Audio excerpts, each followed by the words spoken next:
Morning all of you. आज जो हम देख रहे हैं वो हमारा है बीएससी थर्ड ईयर जंतु विज्ञान पेपर द्वितीय, जिसका नाम है एनिमल इकोलॉजी एंड बायोस्टैटिक्स। प्राणी व्यवहारिकी के अंतर्गत हम जो देख रहे थे, पहले हमने बात की थी। आज जो हम बात कर रहे हैं वो है प्राणी पारिस्थितिकी एवं जैव सांख्यिकी के अंतर्गत हम बात कर रहे हैं।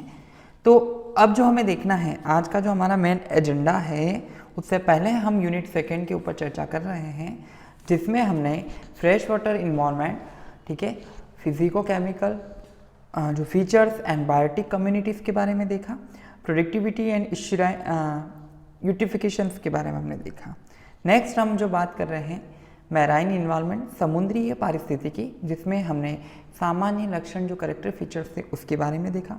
जोनेशंस, स्थिरीकरण या क्षेत्रीयकरण, किन किन भागों में उन्हें बांटा है उनके बारे में हमने देखा, ठीक है। उसके बाद फोना एंड देयर अडेप्टेशंस के बारे में देखा। डीप सी, गहरे समुद्र के बारे में हमने देखा। और आज जो हम देख रहे हैं वो हमारा है एस्चुराइन फोना, ठीक है ना। बात करेंगे एस्चुराइन फोना क्या होता है। तो आज का हमारा मेन एजेंडा क्या है, एस्चुराइन फोना। बेला संगम के प्राणी जात, मतलब बेला संगम के प्राणी जात कौन कौन से हैं, उसमें सबसे पहले हम बात करेंगे हमारे परिचय इंट्रोडक्शन पर। फिर सेकंड हम बात करेंगे एक जो हमारा करेक्टरिस्टिक्स है, कौन कौन से इसके सामान्य लक्षण या विशेषता हैं, वो भी किसकी, एस्चुराइन की। तो बेला संगम की विशेषताओं के बारे में देखेंगे। क्लासिफिकेशन ऑफ एस्चुराइन, तो क्लासिफिकेशन हमें देखना है। एस्चुराइन फोना देखना है, ठीक है। और अडेप्टेशन ऑफ एस्चुराइन फोना, उनमें क्या ऐसे अडेप्टेशन विकसित किए गए जो इस प्रकार के आवास में वह रह सकते हैं। और अंतिम में हमें रेफरेंसेस के बारे में जानकारी प्राप्त करनी है, जिसे हम संदर्भ कहते हैं, ठीक है। सबसे पहले हम बात करें हमारे इंट्रोडक्शन की, ठीक है। तो इंट्रोडक्शन से पहले हम कुछ बातें या एस्चुराइन जो हमारा है उसके बारे में जानना चाहेंगे कि ये होता क्या है, ठीक है ना। एस्चुराइन फोना होता क्या है और किस प्रकार से हमारे लिए अति आवश्यक रहा, ठीक है ना। तो बेला संगम के लिए बात करनी है, तो सबसे पहले आज का हमारा मेन एजेंडा स्टार्ट करते हैं हम।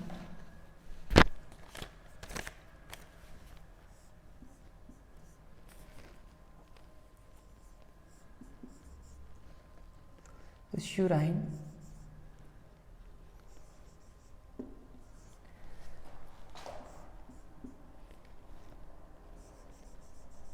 फोना, ठीक है।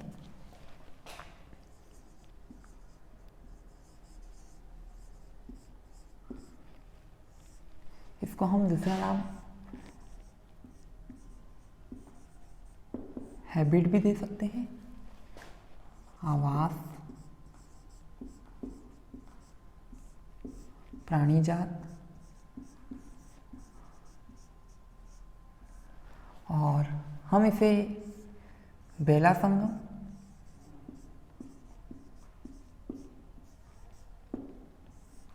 इसके साथ ही हम यहाँ पर इसे नदी एवं समुद्र के मुहाने,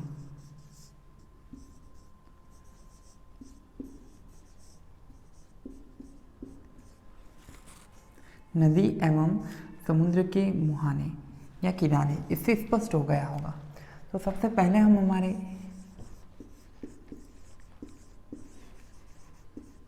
इंट्रोडक्शन पर बात करेंगे। परिचय हमें देखना है कि समुद्र और नदी के मुहाने क्या और किस प्रकार से है, ठीक है।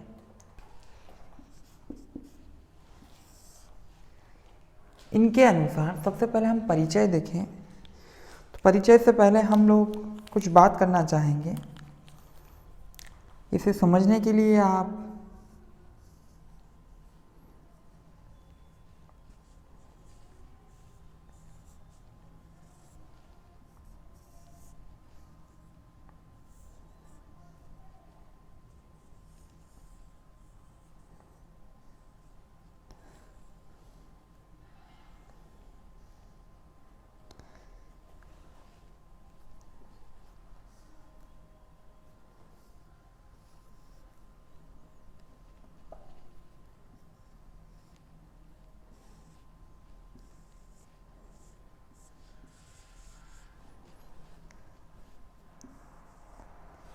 तो यहाँ पर हम क्या देख रहे हैं, यहाँ पर हमने जो देखा है, यहाँ पर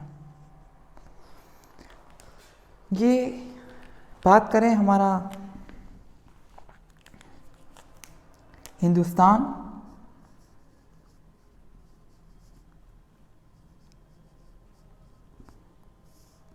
जिसे भारत के नाम से जाना जाता है, इस भारत की महिमा को हम देखें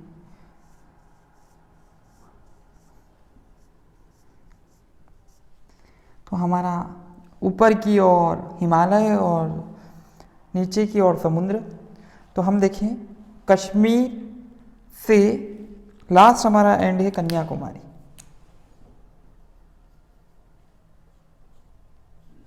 मुझे इसमें बताने की आवश्यकता नहीं, पर हम इस वर्ड मीनिंग है इसको समझने के लिए हम इसे प्रदर्शित किया है। तो सबसे पहले हम देखें कि यहाँ पर जो हमारे ग्लेशियर्स हैं उन पर बर्फ़ों के पहाड़, प्रेजेंस ऑफ लाइट, सूर्य के प्रकाश की उपस्थिति में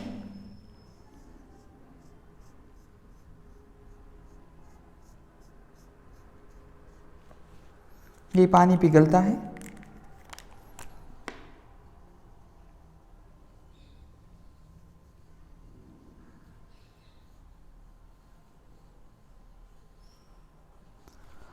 और इस प्रकार से ये यहाँ पर मिलता है। अब हम जो ये वाला रीजन हमारा देख रहे हैं, ये बे ऑफ बंगाल है, बंगाल की खाड़ी जिसको आप बोल सकते हैं। इसको हम दे देते सी, ठीक है। ये हमारा कौन सा वाटर है, फ्रेश वाटर, स्वच्छ जलीय। तो हमने यहाँ पर क्या देखा, ये स्वच्छ जलीय है और ये मैराइन वाटर है। तो यहाँ पर कुछ जैसे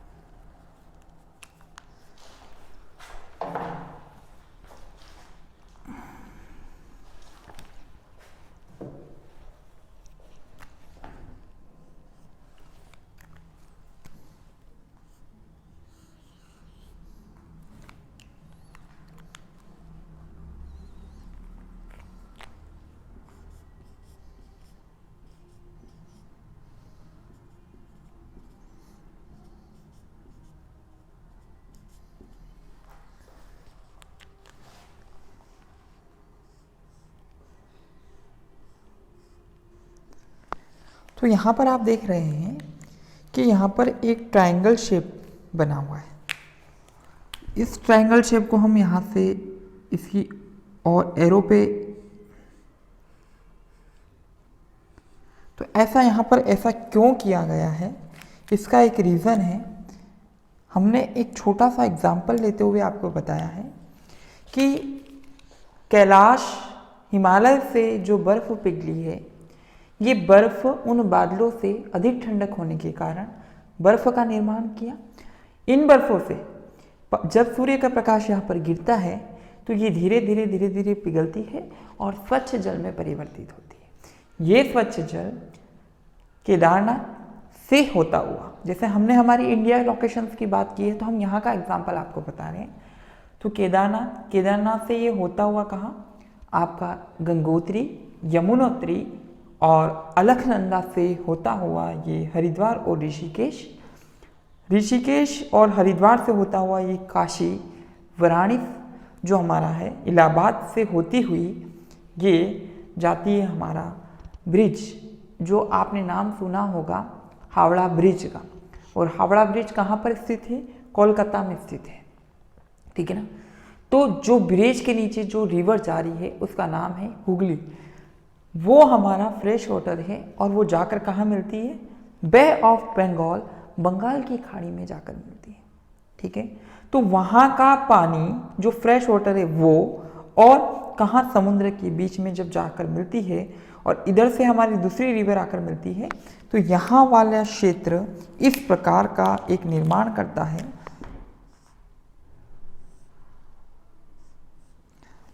और आसपास की विभिन्न प्रकार की जो वेजिटेशन है, ये दोनों नदियों का संगम यहाँ पर हो रहा है। इस बीच में यहाँ पर, जिसको हमने ट्रायंगल शेप यहाँ पर बता रखा है, तो यहाँ पर कुछ प्रकार की वनस्पतियाँ जात उत्पन्न हो जाती है जो डेल्टा रीजन पर पाई जाने वाली होती है। ठीक है, तो उसे हम क्या कहते हैं, जैसे मैंग्रोव वनस्पति या सुंदरबन आपने नाम सुना हो, तो ये उस प्रकार का देखा जाए। बहुत सारी चीज़ें में हम इसको अभी अब पिक्चर से क्लियर करेंगे। तो ये तो हमारा था फ्रेश वाटर, ये है मैराइन वाटर।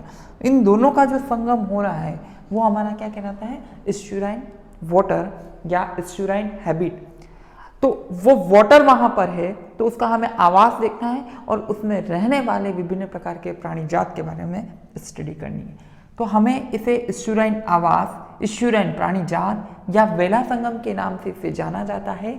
साथ ही नदी एवं समुद्र के मुहाने, ये नदी है और ये समुद्र के बीच के मुहाने को हम क्या कहते हैं, एस्चुराइन फोना के नाम से या एस्चुराइन हैबिट के नाम से जाना जाता है। तो इस वर्ड मीनिंग का अर्थ आपको समझ में आ चुका होगा कि ये क्या है। ठीक है, सबसे पहले हम बात करें, एल्ट्रिगम 1971 में एक वैज्ञानिक थे जिन्होंने बताया कि स्वच्छ जल जो है और समुद्री जल का जो मिलने का स्थान है उसे हम एस्चुराइन वाटर के नाम से जाना जाता है, जिसको हम और अच्छे से समझने के लिए हम हमारी पीपीटी की स्लाइड पर आएंगे। आइए देखते हैं, बात करते हैं हम एस्चुराइन आवास, जिसे वेला संगम आवास भी कहा जाता है, जंतु का अत्यंत महत्वपूर्ण आश्रय स्थल है। ठीक है ना, बेला संगम वह क्षेत्र है जहाँ पर एक नदी समुद्र से जाकर मिलती है, एक नदी समुद्र से जाकर मिलती है, जिसे एल्ट्रिगम ने 1971 के अनुसार जब शुद्ध जलीय आवास का संगम समुद्री आवास के साथ होता है तो बेला संगम का निर्माण होता है। ठीक है, तो फ्रेश वाटर कहाँ मिल रहा है, मैराइन वाटर में मिल रहा है, तो इसे हम एस्चुराइन वाटर के नाम से या एस्चुराइन हैबिट कहते हैं या आवास के नाम से जाना जाता है। प्रिटचॉर्ड के अनुसार 1967 के अनुसार बेला संगम क्षेत्र आधा घिरा हुआ समुद्र तटीय जल का वह भाग है जहाँ पर नदियों के स्वच्छ जल के कारण समुद्र जल अत्यंत तनु हो जाता है। बेला संगम के जल में लवणता एवं तापक्रम में भिन्नता मिलती है। इस क्षेत्र में जल का संगठन धीरे धीरे परिवर्तित होता रहता है और उच्च ज्वार के समय बेला संगम में अत्यधिक लवणता होती है, जबकि निम्न ज्वार या ट्राइड की बात करें एवं अत्यधिक वर्षा के समय शुद्ध जल की मात्रा बढ़ जाती है। ठीक है, और इन परिवर्तनों के कारण इस क्षेत्र में प्राणी जात की विभिन्न समस्याओं का सामना करना पड़ता है। ठीक है ना, तो ये क्या बात कर रहा है, ये जब प्रिचर्ड के अनुसार हम देखें तो ट्राइड ज्वार और भाटा,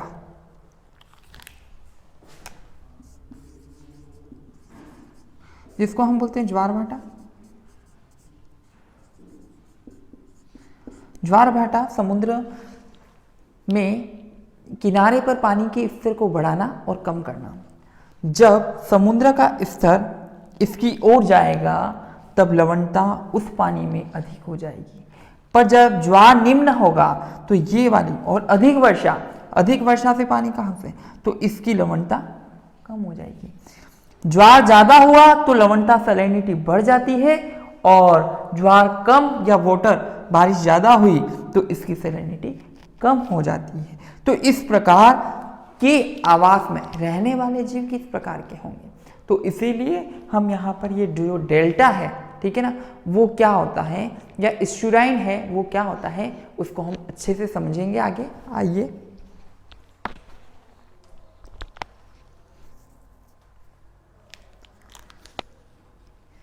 ये देखिए, दो रिवर हैं और दोनों के आसपास का क्षेत्र आप देख सकते हैं और सी वाटर पानी में भी आप कलर, जो कलर है उसमें भी, जैसे फ्रेश वाटर डार्क है और मैराइन वाटर लाइट है, जब एक जगह मिलते हैं तो उसे हम डेल्टा या एस्चुराइन वाटर के नाम से जाना जाता है, जिसको हम और क्लियर कर सकते हैं।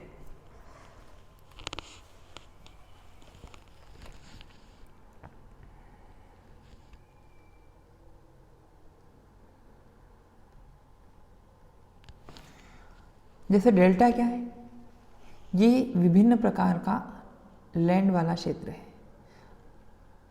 तो यहाँ वाले जो मुहाने बन रहे हैं ये तो हमारा डेल्टा, यहाँ से आने वाली फ्रेश वाटर और ये हमारा मेराइन वाटर। तो इस बीच में दोनों जो पानी मिक्सचर हुआ, ये हमारा जो रीजन हुआ उसको हमने डेल्टा का। जबकि एस्चुराइन वाटर की बात करें उसमें क्या हुआ, ये वाला जो इलाका है आप देख रहे हैं, दोनों की जो मिट्टी या गाद तटीय क्षेत्र है, तो ये तो मैराइन वाटर है और ये हमारा फ्रेश वाटर है। तो यहाँ पर जो ये वाला रीजन है इसमें दोनों मिक्सचर वाटर है, समझ सकते हैं आप इस चीज को। तो ये हमारा एस्चुराइन है, ठीक है।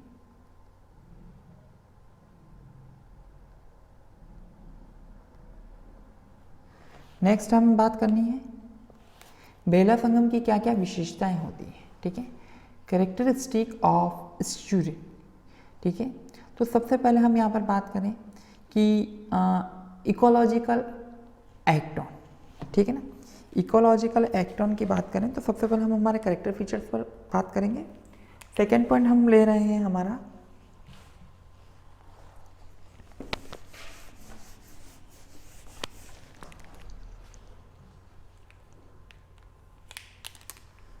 characteristics of estuary,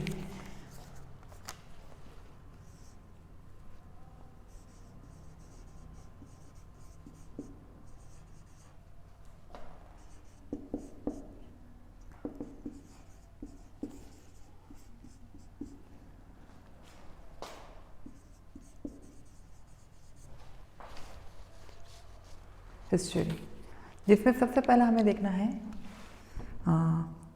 बेला संगम की विशेषताएं बोले हम।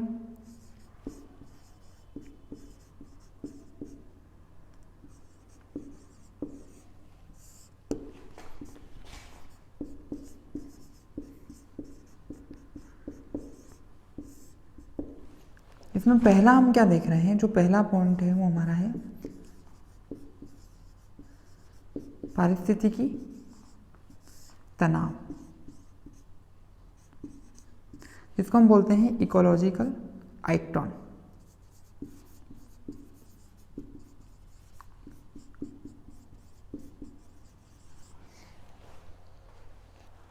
अब यहाँ पर इकोटॉन की बात करें तो इकोलॉजिकल एक्टॉन में क्या होता है, दो क्षेत्र,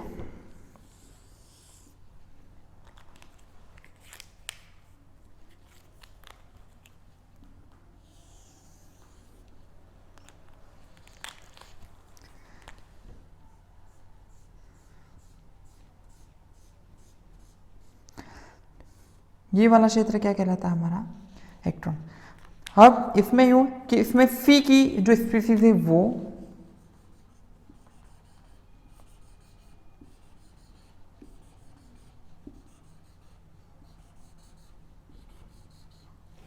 और फ्रेश वाटर की स्पीसीज है वो,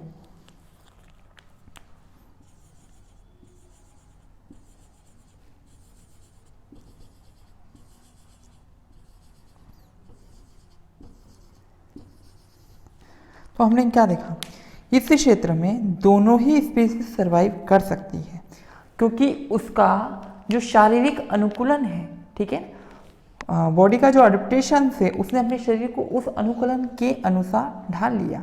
तो इस क्षेत्र को हमने क्या कहा, इकोलॉजिकल एक्टॉन, ठीक है। तो पहली हमारी विशेषता ये हो गई।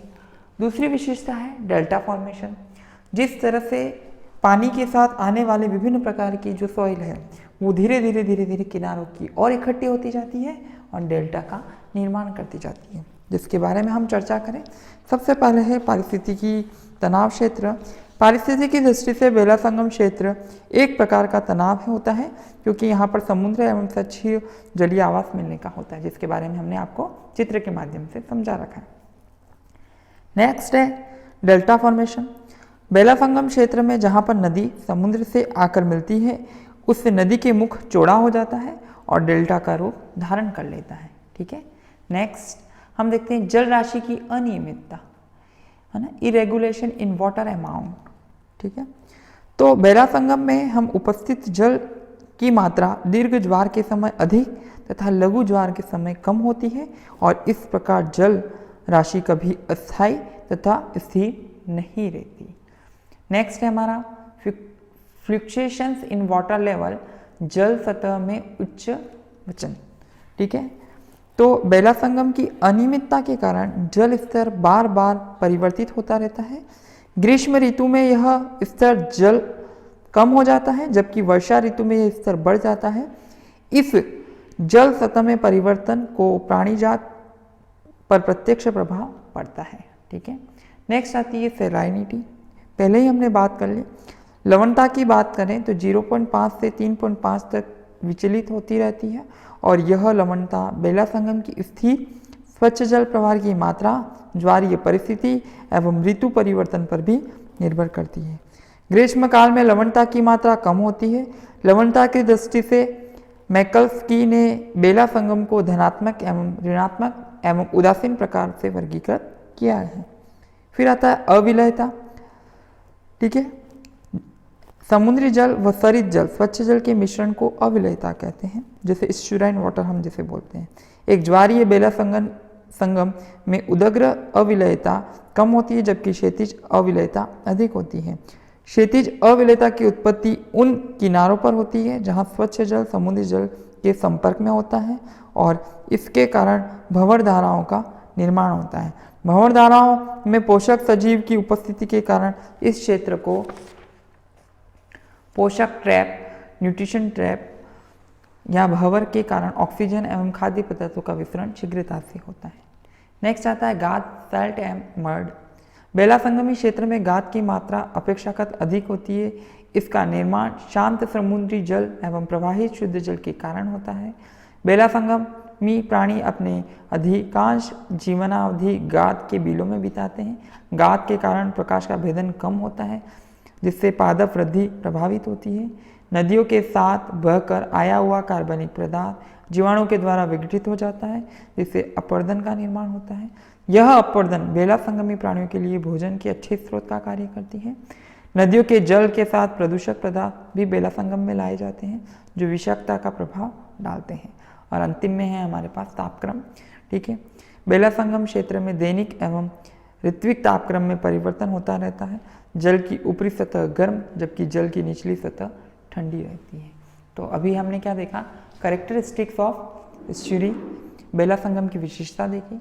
नेक्स्ट हम देखते हैं क्लासिफिकेशन ऑफ एस्चुरी, बेला संगम का वर्गीकरण।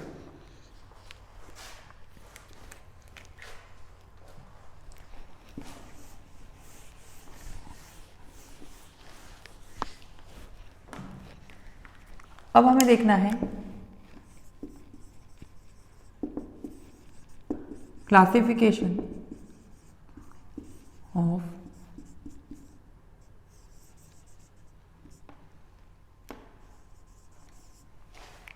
एस्चुरी। ठीक है। तो इसमें हमें क्या देखना है,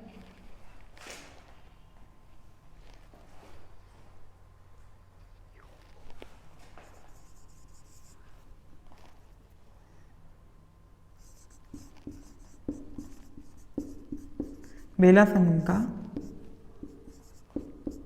वर्गीकरण।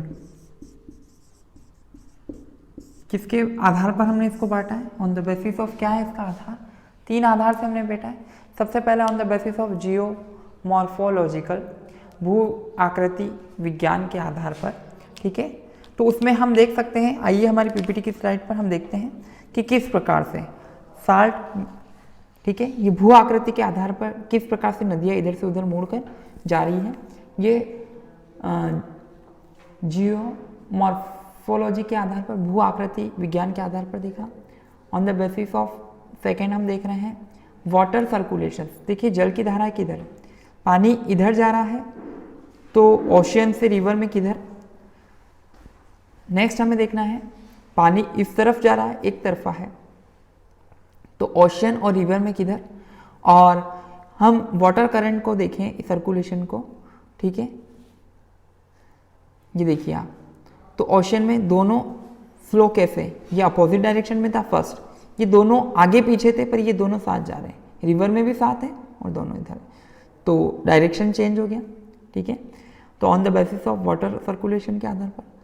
नेक्स्ट है बेसिस ऑफ एनर्जेटिक तंत्र उत्सर्जिकी के आधार पर, मतलब एकदम वाटर करंट का फ्लो इधर हुआ तो इधर बदल जाएगा, धीरे है तो इधर, उसके बाद एक तरफा ज़्यादा है और फिर कम हो गया, इधर पहले कम है और फिर कम हो गया। तो इस प्रकार से हमने क्लासिफिकेशन किया, ठीक है। नेक्स्ट हमें देखना है बेला संगम स्टुराइन फोना, ठीक है ना। स्टुराइन फोना की बात करें, सबसे पहले हम बेला संगम में पाए जाने वाले प्राणियों को 3 श्रेणी में रखा गया है। सबसे पहले आते हैं विचरणशील जंतु। विचरणशील जंतु की बात करें, इस समूह के प्राणी समुद्री जलीय एवं अलवणीय जलीय में परिवर्तनों को सहन करने की क्षमता रखते हैं। इसी प्रकार समुद्री प्राणियों में भी निम्न लवणता को सहन करने की क्षमता होती है। इन दोनों ही क्षेत्रों के प्राणी कई बार बेला संगम में आ जाते हैं, अतः एक प्रकार का बेला संगम अस्थायी प्राणी जाते हैं। उदाहरण के लिए कॉर्सिनस और गैमेरस इत्यादि हैं। तो हमने यहाँ कॉर्सिनस का एक देखा है, ये जैसे आपका रिवर है, फ्रेश वाटर है, तो ग्रोथ ऑफ एडल्ट है, ये स्टुराइन है और ये सी वाटर है, जहाँ पर इसकी पूरी स्टेजेस होती है। तो मतलब इसको दोनों वाटर, समुद्र के किनारे और फ्रेश वाटर और स्टूरी वाटर, तीनों की आवश्यकता होती है। तो इस प्रकार के एनिमल्स यहाँ पर क्या करते हैं, विचरण करते रहते हैं। बहुत अच्छा एग्जाम्पल है जो आप डायग्रामेटिक में समझ सकते हैं। नेक्स्ट हमें देखना है प्रवासी जंतु, माइग्रेटरी फॉर्म्स।